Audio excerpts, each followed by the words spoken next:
Assalamu alaikum. Welcome to Dialogue. I'm Taimur Shamil. This week we saw a horrendous attack in Afghanistan on a maternity ward in a hospital in which several women and children were killed. And at the same time, there was another attack on a funeral in Afghanistan. United States Special Envoy Zalmay Khalilzad has said that according to the US reports, the attack was carried out by ISIS, Khorasan chapter. And we know that ISIS has been targeting innocent people, not just in Afghanistan, but in Pakistan as well. And a few weeks back, there was another attack on a Sikh temple in Kabul, in which many innocent people, they lost their lives. The security situation and the security scenario in Afghanistan is bleak. And we see that the Afghan security forces and the Taliban too are fighting in different provinces. Right after this attack on the maternity ward in a hospital, Afghan President Ashraf Ghani, he came on the media and he said that they are launching an offensive against the Taliban. Many experts think that this was perhaps a quick assessment of the situation, and the Kabul administration should have given it a thought before going for an offensive against the Taliban, because Taliban afterwards, after this attack, a day later, they condemned the attack and they said that this attack was not carried out by the Taliban. Now, as I said, Zalmay Khalilzad has said that ISIS is responsible for this. Many people ask this situation in Afghanistan and how Kabul government is going to address the security situation over there. They were quick to blame it on the Taliban, and after blaming, we saw another attack in Gardez in Afghanistan. That's perhaps Taliban's way of responding to the decision of launching an offensive against the Taliban. If this goes on, there won't be peace coming to Afghanistan anytime soon, because this would call off the peace deal, this would call off the intra-Afghan talks that we are expecting in Afghanistan, and the situation can aggravate in Afghanistan. Interestingly, in a recent interview, renowned senior Russian diplomat Zamir Kabulov has said that such actions, the decision of launching the offensive against the Taliban, such actions clearly indicates that the Kabul is not interested in the early launch of intra-Afghan talks. Now, this is what experts in the region think. This is also somewhat people are thinking in Afghanistan, perhaps other parts of the region as well. What is the future of intra-Afghan talks? We are going to discuss about this in today's special show. Also about Pakistan-Iran relations. Pakistan is also fencing its border with Iran. There was this recent attack in Balochistan in which 4 soldiers and 1 officer were martyred in Balochistan. There have been sporadic attacks, but Pakistan-Iran border has also been an issue in terms of security, and better security needs to be ensured on the Pakistani side as well on the Iranian side. We're going to discuss about this as well with our special guests. In the studios, we are joined by Amara Durrani, renowned senior expert on Pakistan's foreign policy and on the regional security. Welcome to the show. Thank you. Amara. On Skype, we are joined by Ambassador Asif Durrani, renowned senior diplomat and expert on Pakistan's foreign policy. I'll start with Ambassador Durrani.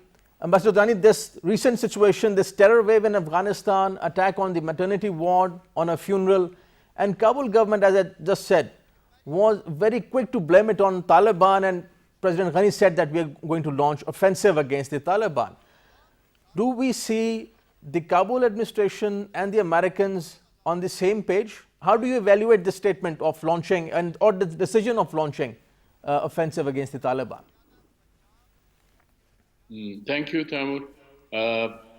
As you have said in your introduction, you have given the details. It was a despicable act, cowardly act. Whosoever has done this act, and definitely no one is going to support it.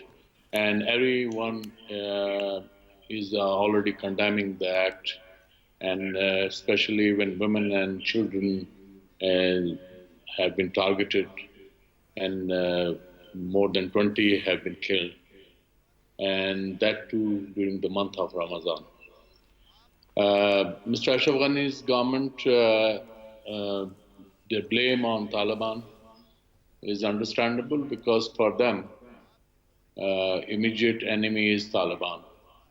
Irrespective of the fact that Daesh people have already taken roots in Afghanistan, and there are also reports that these Daesh people at times have been enjoying the support of the government as well.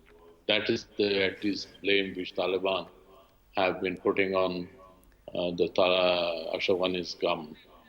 Well, it's a blame game indulged by the government led by Mr. Ashraf Ghani, and of course Taliban are being blamed because they have refused to go for a ceasefire unless, uh, as agreed with the United States in Doha, that 5,000 Taliban will be released against 1,000 government officials. Right. So this is a breach of agreement which was done uh, by the Ashraf Ghani government, which again takes the pretext that they were not party to the agreement. But it's a lame excuse because they know it, that they are at the behest of the, they are there in power at the behest of the Americans and at their pleasure. So Right. it's a blame game, and indirectly, then they have been also blaming Pakistan. So this is a mindset which has been created, and there are other factors who are spoilers, and they want to spoil the broth. They have internal spoilers inside Afghanistan, and their outside supporters. We all know. I have no qualms in naming. Right. It is absolutely India, which would not want peace to Afghanistan, because peace in Afghanistan means that India would be unable to use Afghan territory against Pakistan. This is a very important point. But Amara, this statement and this quick decision to blame it on the Taliban, what would be the future of intra-Afghan talks if this goes on? And as Mr. Durrani just said, and I quoted Zamir Kabulov as well, that these senior people think that perhaps Kabul government was not happy with the peace deal of US Taliban deal in the first place. What is the future then? No, everybody, thank you, Taimur. Everybody has known that Kabul has never accepted Taliban's role in Afghanistan, any kind of role. Right. Kabul has always seen Taliban as the reason for all the ills that Afghanistan is faced with, in Kabul's view. And they made their stance very clear and very public. Is that practical?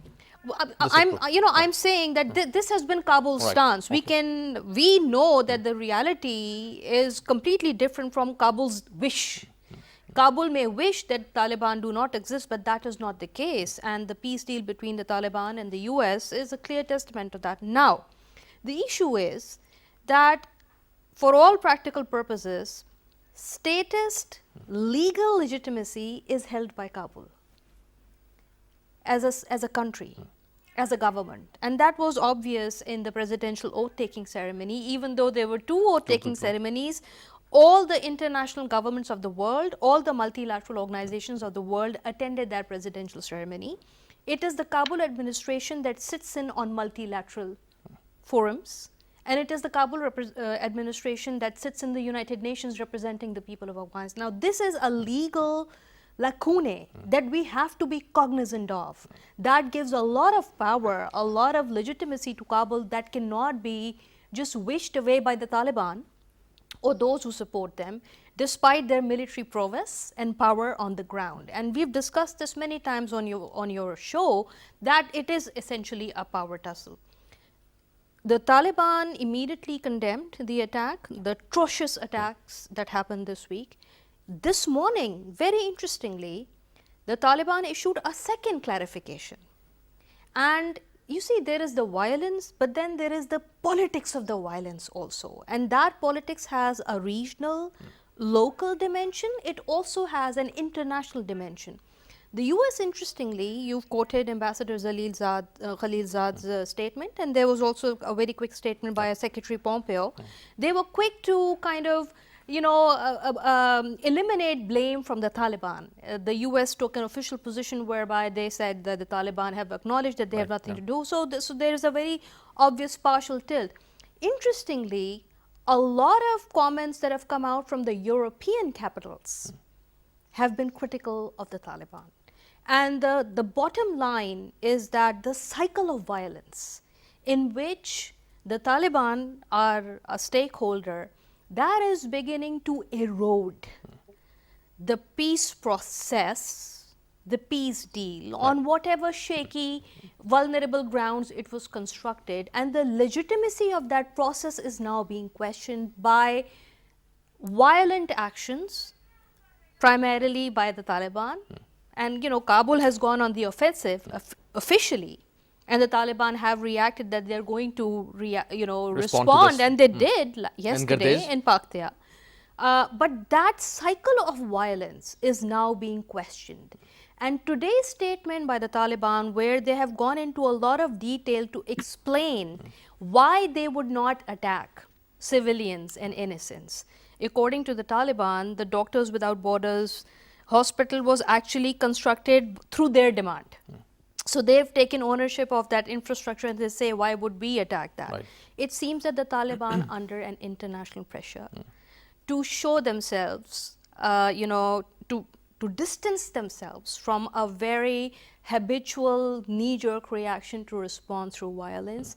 And frankly speaking, for the first time, I'm being very cynical of any prospects for intra-Afghan dialogues, right. because I think the vicious cycle of violence, the Taliban's refusal to abide by the ceasefire, these are huge things which are going against it, to be honest. This is very interesting that why Taliban refused, because the thing is tricky that Taliban say that they have a peace deal with the Americans, not with the Kabul government, because they don't accept the Kabul government.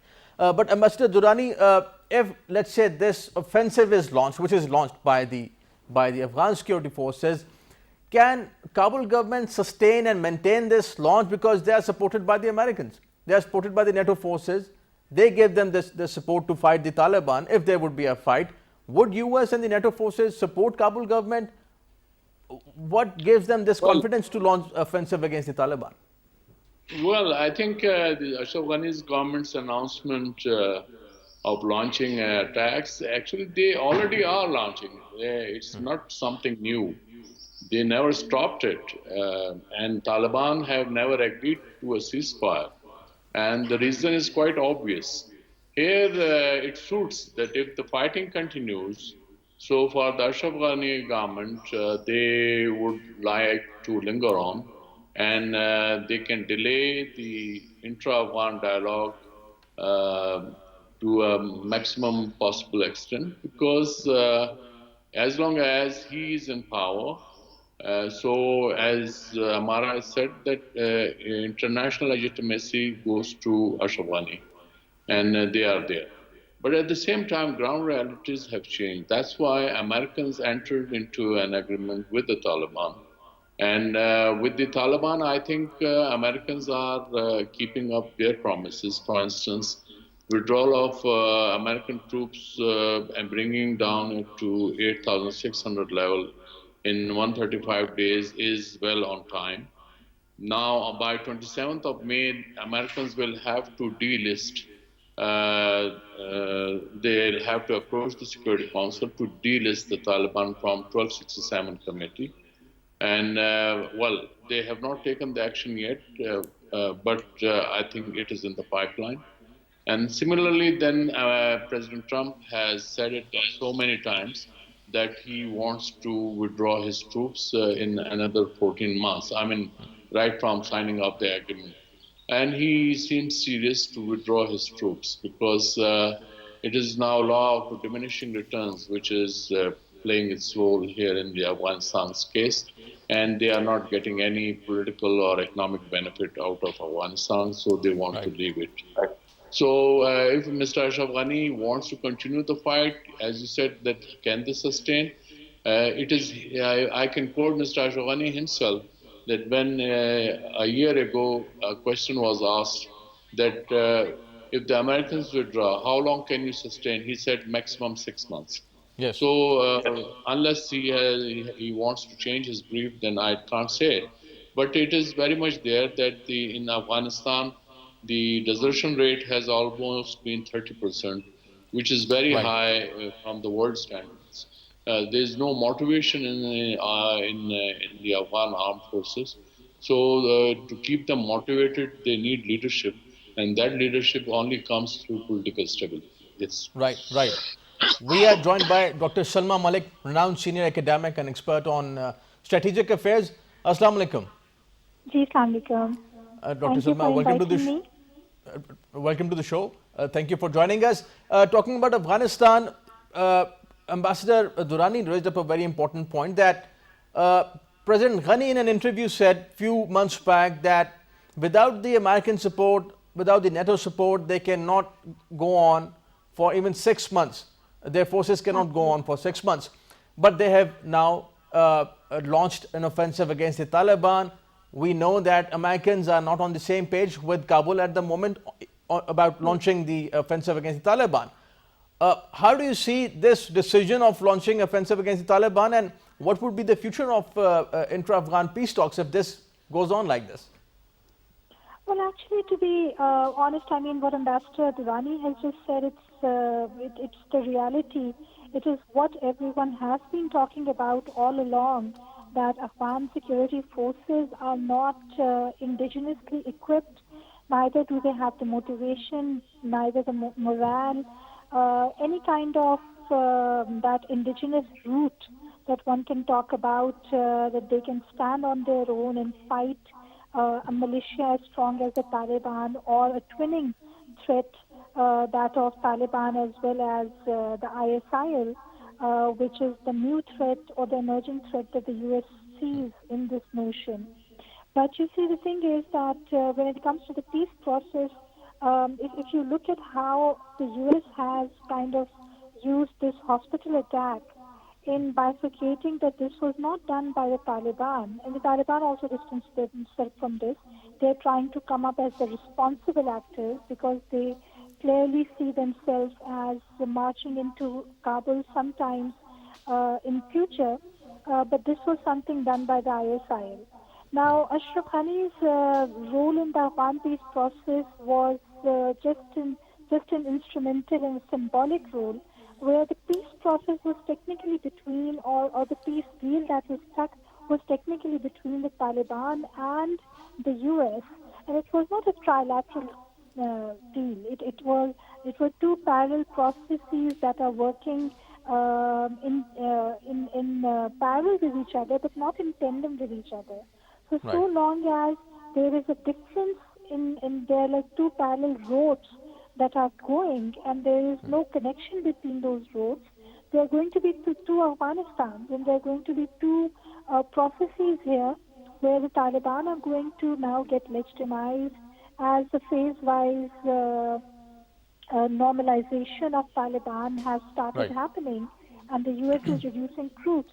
So this will keep happening, and the legitimacy and the strength of the Afghan government, whether it is President Ashraf Ghani, who already has lost a lot of popular support, or it is Abdullah, it will become questionable. So it entirely depends on the acumen and some new strategies the Afghan leadership can think of, minus the US support that comes in. But I doubt it is ever going to be now a very strong US support until the American elections, at least, in favor of the Afghan government against the Taliban. For ISIL, definitely, the US has a different way of looking at it, and perhaps there could be some new normal in Afghanistan of a military footprint to counter the ISIL, but not the Taliban as such. Right. Right. Dr. Salma, please stay with us online. Thank you. Yes, I'm there. Mara, talking about this situation, ISIS is the biggest threat for Afghanistan, and this is also what Khalilzad asked the Taliban and the Kabul government to focus rather on the spoilers, which is ISIS, and stop the fight that is going on between the Taliban and Kabul. But do you think that politically, as you were talking earlier, politically that would be viable for the Kabul administration to focus on ISIS and not on Taliban, and together perhaps they can address this ISIS issue first and then talk about the Taliban intra-Afghan talks? In official narratives emanating from Washington DC, from the Taliban as well as from Kabul. ISS is considered as a common threat. For all three stakeholders, ISS is the official common threat that all three have to fight. However, when it comes to practice, it's a completely different ball game. For all practical purposes, ISS remains much of a boogie. You see a lot of rhetoric around countering ISS, but where is the collaboration? When Kabul and Taliban are not even talking to each other, when they are attacking each other, how would they counter ISS? If the US administration and the NATO troops are going to come to Kabul's defense aid vis-a-vis Taliban's attacks, then who's going to attack and counter ISS? I think the most important thing which is missing from the table is that while ISS has been nominated as the common threat, as the common boogie, there is absolutely no CT framework, no agreed upon CT practical, logistical, military framework to counter ISS. And so you have these attacks. In the first condemnation issued by the Taliban immediately after the attacks this week, they openly talked about Kabul and ISS being in cahoots, alleging that these attacks are actually planned in guest houses in Kabul. So, and then Kabul is busy accusing the Taliban of these. So, who is going to take responsibility for attacks which are ostensibly ascribed to ISS, but nobody is standing up to claim those attacks? So, I think the question of ISS as a common threat remains a boogie. That ambiguity has become a strategic liability for all three actors, frankly speaking. And unless and until there's a very clear, agreed upon CT framework with all three as signatories to it, to combine efforts and forces to counter ISS, ISS is going to emerge as the single biggest threat and spoiler. Forget about other regional players. ISS is going to emerge and has already emerged as the biggest single spoiler for any peace deal or any intra-Afghan talks. Right. This is interesting. And Ambassador Durrani, there is this anti-Pakistan sentiment that is being fanned by certain quarters in Kabul, in Afghanistan. After every attack, we hear some kind of discussion going on in Afghanistan, some specific lobbies fanning anti-Pakistan sentiment. We also saw recently after this attack over there. How do you see those lobbies who fan anti-Pakistan sentiment in Kabul and in Afghanistan, and how can we address that issue? Well, it's a difficult question because you see the chaos in Afghanistan. It is touching now almost the boundaries of anarchy. And on one hand, you have Taliban who are refusing to go for a ceasefire for their own reasons. And here we have Mr. Ashraf Ghani and his government who cannot see beyond Kabul, even within Kabul region. They hardly have a control because there are Hazaras and Panjshiri pockets. They have their own influence and they do not abide by the government's rules. So it's a really very difficult situation at the moment. And Americans, that's why Americans, despite their presence for the past almost 2 decades, they've been unable to bring about stability. They have tried to introduce democracy, but democracy is a process which in the current one mindset I don't think is possible.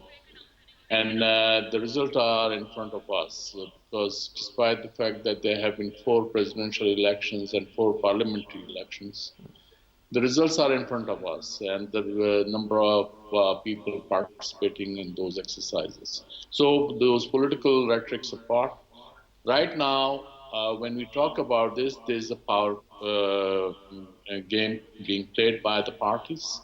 They will continue to do that. Blame game would be there because that is not something new.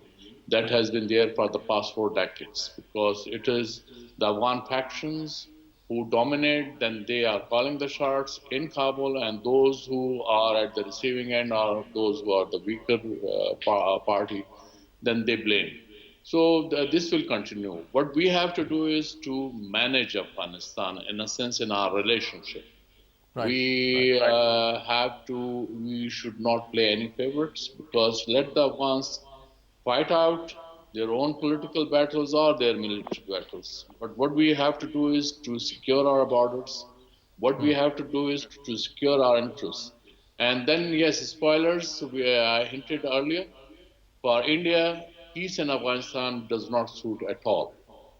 And none of the Indian commentators, even those even who are objective commentators, right. they do not talk about peace in Afghanistan. This is something amazing. And there is a need to ask this question.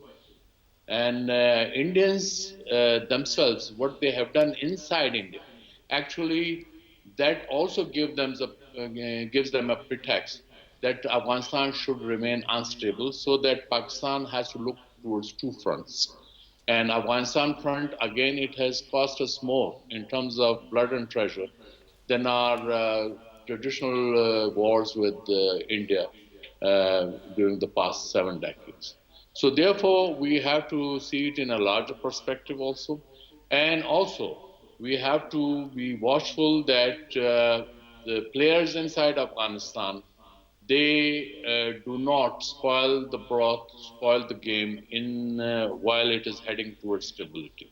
Right, Americans right. are on board as far as stability in Afghanistan is concerned. They want stable Afghanistan. But at the same time, now they have also realized that since there is an aggrieved party in the shape of President Ghani, he is not happy with the Americans. We can see that there are even Indians are not happy with this arrangement that Taliban and Americans have come to an agreement. So therefore, jigsaw puzzle pieces are very much there, and they are falling in place. What we have to do is we have to be very careful, and we have to watch our interests. We have to safeguard our interests, and I think I should stop it here. Right, right, right. My last question to Dr. Salma. Dr. Salma, what are the options for Pakistan? ISIS has been attacking people, innocent people in Afghanistan, in Pakistan as well, and this is a common threat. While this whole situation was very well summed up by Ambassador Durrani, what is Pakistan's stance on this, and how should we counter the anti-Pakistan lobby that we see over there, and also improve our relations with Afghanistan? It's a very difficult situation for Pakistan. It's actually also a very difficult question as to how you do it, because Pakistan has been making efforts from time to time, and things initially during the Ghani government looked better. The APS attack was an opportunity that brought the two countries together under very unfortunate circumstances, and then again we drifted apart. I would say that we support any type of peace overtures that are coming, and we keep a very high moral standard here in kind of responding to the situation. If there is any terrorist attack happening in Afghanistan, whether it is by ISIL or Taliban, our stance should be that it is a terrorist attack, rather than taking sides, number one. Number two, such horrendous actions such as what has happened in the hospital, which is like the APS massacre for Afghanistan, Pakistan should be very, very vocal about condemning these such cowardly activities. Then also look for opportunities that are happening, but keep alive to the situation that India at this moment is trying to do its utmost best to undo any kind of goodness between Pakistan and Afghanistan. Right, and at the same time, on a parallel front, India is also trying to change the cartography, and these are these huge strategic issues that Pakistan needs to tackle. So keeping all of these things in mind, I would totally second what Ambassador Durrani has said, but try and stay with the peace process, try and have a moral stand on issues and condemn terrorist activities as it when they happen, and be very clear and sustained in our process. Right. Dr. Salma, thank you for joining us. Thank you for your time. Thank you. Right. We'll take a break, and after the break, we'll discuss about Pakistan-Iran relations. There was an attack in Balochistan, though not the first one, and there have been several attacks in Balochistan and parts of KP. much of these attacks are carried out by terrorist organizations which are operating around Pakistan and Iran border. That is a concern for Pakistan, and of course that is a concern for the Iranians as well. But how is Pakistan going to address this issue? There was a recent phone call between the Iranian army chief and chief of army staff, Qamar Bajwa, and both talked about the regional peace and non-interference. We're going to discuss about that after this break. Stay with us.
Welcome back. Chief of Army Staff General Bajwa and Iranian Chief Bakri had a phone call after the attack in Balochistan, in which Pakistani security officers were martyred. Amara, how do you see this situation on Pakistan-Iranian border? Both are brotherly countries, but at the same time there is some sort of trust deficit, and also both sides think that we need to do more on the security situation around the Pakistan-Iranian border. The statement by ISPR was very interesting. It talked about regional cooperation. It also talked about non-interference in Pakistan. How do you see the situation, and how can we mutually, collectively address this issue? Thank you, Taimur. I think the way the telecon between the two army chiefs of Pakistan and Iran, the way it played out is also symbolic and interesting of the very complex and often uneasy relationship between Iran and Pakistan, despite being our two very close brotherly countries. In the sense that after the telecon, it was actually the Iranian news agency that first broke the news. And in which the Iranian chief, General Bakri, was attributed as saying that Iran expects action from Pakistan vis-a-vis the release of its border security guards currently being hostage under militant group Jaish-e-Zulm. And then it was that statement reported by the Iranian news agency which prompted the ISPR to issue a more detailed presser indicating the Pakistani perspective. So that little incident of disparate notes despite very close coordination, not just in the military realm but also in the civilian realm. If you recall, earlier President Rouhani and Prime Minister Imran Khan had a good telecon at the start of the COVID outbreak. So I have to say that in contrast to our relations with Kabul, Pakistan's relations with Iran are very civil and active. There is a lot of civilian and military constant meetings, telecons, not in the federal capitals, but also in key capitals, consul generals, that kind of, and then a lot of functional cooperation on trade, on anti-narcotics. It's a robust bilateral relationship which has its issues, specifically vis-a-vis militancy that you have indicated. And then recently, the COVID and border management and, the high burden that we've had to carry, the influx of the COVID pandemic into Pakistan because of poor management with Iran. There are those issues. I think the most important factor from my perspective at this point in time, there is that traditional baggage of Pakistan, of Islamabad-Tehran relationship, which is often seen from the prism of Pakistan's relationship with Riyadh, and how we have to balance these two fundamental relationships with our brotherly Muslim countries, not least because of the minorities within Pakistan. There is that historical baggage, the other historical baggage is this traditional trust deficit on border management and militancy. But I think as of now, as we've just discussed the evolving and emerging situation in Afghanistan, I think this is the time now where the two countries which have been affected the most by the conflict in Afghanistan historically, and which would remain the most effective in terms of threat perception, in terms of threat and instability spillover, are Iran and Pakistan. And I think it is high time. I think there is realization in both capitals, and this telecon between the two army generals indicates that they are exchanging notes, and there is greater need for coordination and cooperation to be better prepared for the kind of, as Ambassador Durrani rightly identified, absolute anarchy in Afghanistan. And I think if we do not see an emergence of some kind of negotiations in Afghanistan anytime soon, I think at least Pakistan and Iran would really need to be on the same page and resolve those long-standing border and militancy issues at the earliest. Right, and very important. Ambassador Durrani, you were Pakistan's ambassador in Iran. This security on the border is an issue between both countries. And we saw this recent attack. You know the Balochistan dynamics better than anyone else. How do you see the security dynamics on the border, this phone call between two army chiefs, and how is Pakistan and Iran going to address this issue? Well, if you ask me, I think the situation is not that bad as I think it has been made out in the media. The calls between the two army chiefs is a normal phenomenon. I think it has happened not just in the past few months, they have been in touch. And then our army chief had visited in November 2017 after a gap of almost 2 decades. So there has been a warming up. And secondly, when you talk about border issues, there is no border issue between Iran and Pakistan. Yes, fencing is there. Iran is already doing the fencing, and now we have also started doing that. And then in order to, preempt those terrorist activities, Pakistan has also established a southern command of the Frontier Corps, which now is now headquartered in Turbat, and almost 13,000 personnel have been raised, and which is now covering whole of Iranian border and parts of Afghanistan, which covers the Afghanistan's Nimroz province. It is yes, Jaish Adal is there. It is operating. It straddles on both sides, and so are our own, dissidents like BLAs, BRAs. They have been straddling, and this we have always been telling to Iran, and I think they have also are aware of it, and they are aware of our sensitivities in this whole gamut. Then raising of this second command with the FC, which is called Southern Command, the incidents of illegal crossers and then other organized crimes have come down drastically. It is just not these militants who straddle on both sides of the border. We have human smugglers, we have drug smugglers, and other organized crimes are very much there. Those needed to be attended. Earlier, we never had our troops along the Iranian border. We have now deployed at the request of the Iranian authorities because we had full confidence in Iran. So that's why it was not done. And now that we have deployed our troops, again, at the request of the Iranian friends. And secondly, Pakistan has so far, maintained the balance. Dr. Amara has referred to regarding the baggage. I think Iran is our direct neighbor and Saudi Arabia is a brother country. We have maintained a balance, and so far I think, and it is working well. And it should work well in the future as well, because we are aware of the sensitivities, Iranians are aware of the sensitivities, and the Saudis are aware of the sensitivities.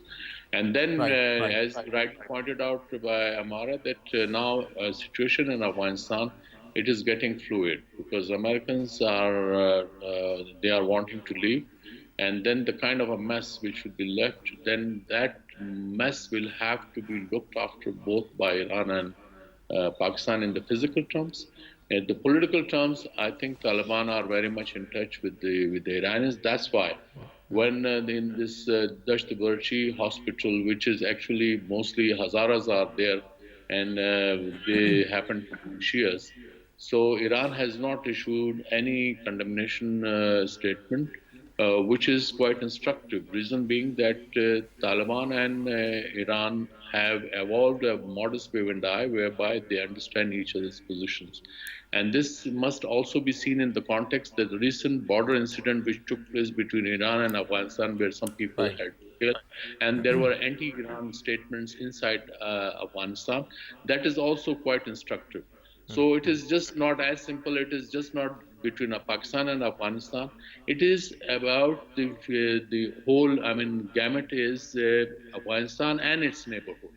And we have to be now, these neighboring countries of Afghanistan will have to be very careful, watchful that there are spoilers who want unrest. And I will Right. not be surprised that what happened and the martyrdom of our one officer and four Jawans Right. could have happened because of the mischiefs of the Indians. Indians have been using Iranian soil against Pakistan, and Kulbhushan Yadav is a glaring example that we got hold of him here in while he was wandering in our Balochistan. So these are the things that we have to be watchful, and we have to expose India as far as its regional politics and its regional gimmickry is concerned. Right. This is very important because Americans are leaving, so Indians are trying. While they may not they may not fit into the American shoes, still, they, as a spoiler, they can do a lot inside Afghanistan. They can Right. do a lot Will we- by using the Iran territory. Yes. Absolutely right, and I think we require rather a separate show specifically on India's designs in Afghanistan and the way they have been spoiling peace of the region. Thank you for joining us, Ambassador Durrani. Pleasure having you on the show. Amara, thank you for joining us. Thank you for your time. That's all from today's dialogue. See you next time.